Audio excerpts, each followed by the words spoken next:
touched APES theory while you were discussing this.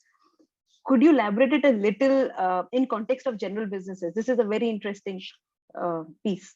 Absolutely. So let's take it, from the perspective of when a company is looking to launch, a product, a service, even launch the company, for example, and they say that, okay, this is going to be our key offering. Now, the four parameters that you have to look at is called the APES. And when I say apes, I don't mean the bandars or the gorillas from Planet of the Apes, but apes is actually an acronym for exactly those four things.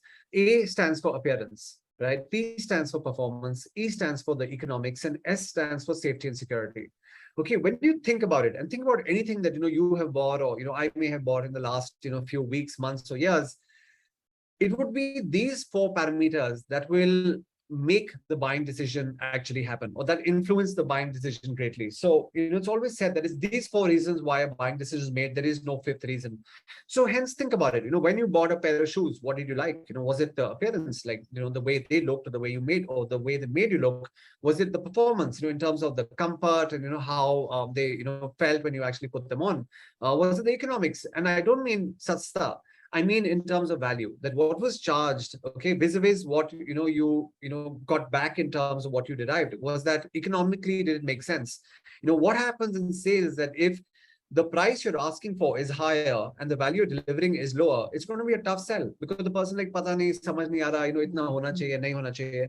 So only when the value is higher and the price kind of is lower and makes sense, then one will say, okay, you know what, I need to do this. So hence the economic aspect comes in over there. And the last is, safety, security, so all of that. So will these last? And hence you see so many companies that give things like, a money back guarantee, or a guarantee in case something goes wrong, or a warranty.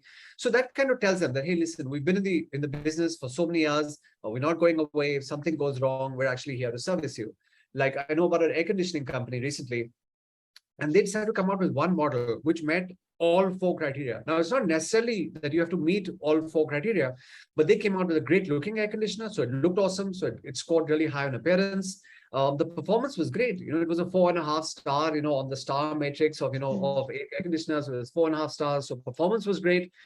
Economics, they knew that it's a way of, predatory pricing to get some market share back from the market. They knew the COVID times had led to, some kind of issues, etc. So they came out with a very value for money proposition.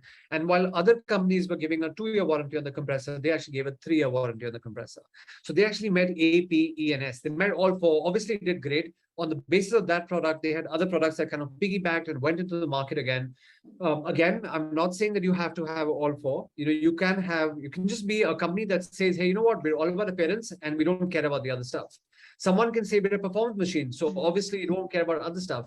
So it could be all four, it could be 1 of 4, it could be 2 of 4, 3 of 4, but definitely not 0 of 4. So that would just be my recommendation to all your listeners. Thank you, Gaurav. Very helpful.